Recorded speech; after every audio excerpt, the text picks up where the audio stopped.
What's good, YouTube, and welcome to another KaibaHacksDartz Yu-Gi-Oh video. Today we're coming at you with another Yu-Gi-Oh DIY project, and this is how to make a custom playmat.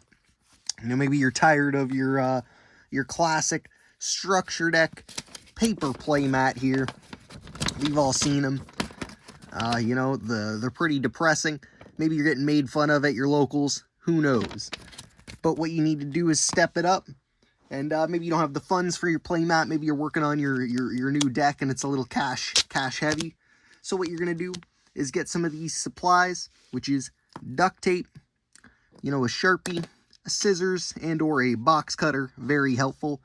Your classic paper playmat, as long as you don't care about losing it.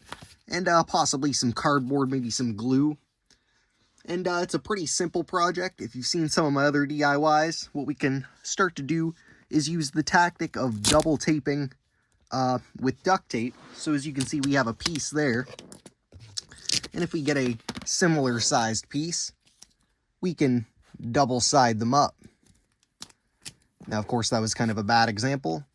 And the better you do it, the better it's going to turn out. But through doing a lot of this, you're basically going to get your playmat together.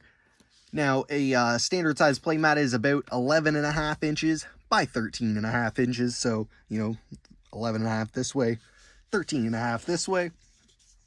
So what I like to do is keep it as, you know, one as possible. As like one, you know, as few pieces of tape as possible, I guess is the best way to put it. So what you're going to want to do is try and line up, you know, maybe a ruler or tape, and then get 13.5 inches, probably go a little bit farther, and then you can trim it down and start to double side those pieces and then work your way up like you've seen in some of our previous DIY videos.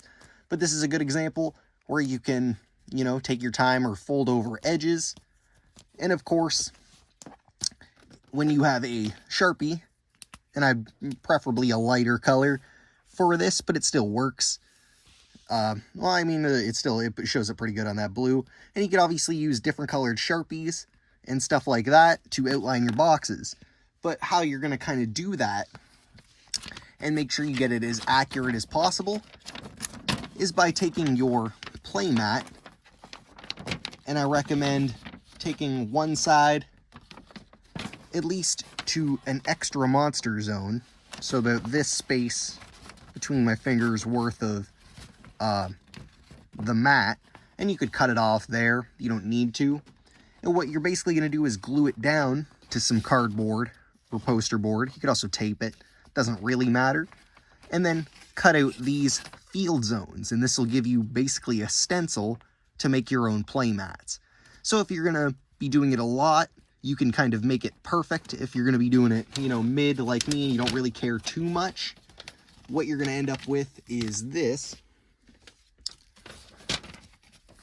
So all I did there was go around the lines with a Sharpie just so I could see it a bit better. It's kind of terrible to see the field zones on this playmat. I kind of chose bad. It'd probably be better with a lot other different playmats that where the field zones don't like blend in. But as you can see, what I did to kind of make it easy on myself was just cut 2 here and 2 here, and then 1 extra zone. What that gives you the ability to do is you'll have one edge that is like where it ends, and then you have a middle in between. So you can start, do 2, 2, and your extra zone, and then move it over and just do, you know, 2. You can use this one, line it up with the last one, and just keep adding more until you get to where your next extra monster zone is, and continue it.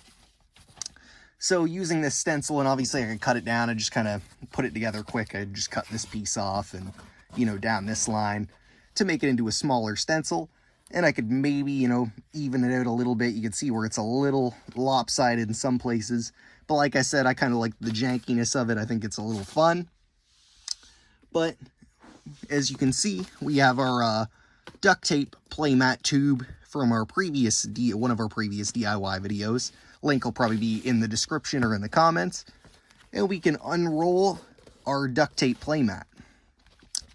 Now it's pretty decent. What I do recommend doing is maybe adding a bit more layers than what I did. This one was just the double-sided, I did one and then the other side of it. I'd recommend making it a bit thicker. That'll kind of prevent it from, like, the corners can come up a bit from it being rolled up. But regardless, other than that, it's basically a perfect mat. And of course, there's a couple little wrinkly spots from where I didn't get it perfect. But it is essentially a perfect playing mat. Obviously, I didn't go too hardcore on the design for it. It's just blank. But you could add anything you want to it. So it adds a lot of potential for, colors, of course, of the duct tape, the Sharpie, and whatever you want to choose to put on it. You can write in specifically that these are your spell and traps, monsters, extra monster zone. Obviously, you could do this for any trading card game, where you could kind of, other ones where obviously the rules are a little less set in stone of where cards have to go. You could just have areas, or you can draw out your own design. It doesn't have to be field zones specifically, like I've done with this one. And you could also make it double-sided, of course. Very easy to do.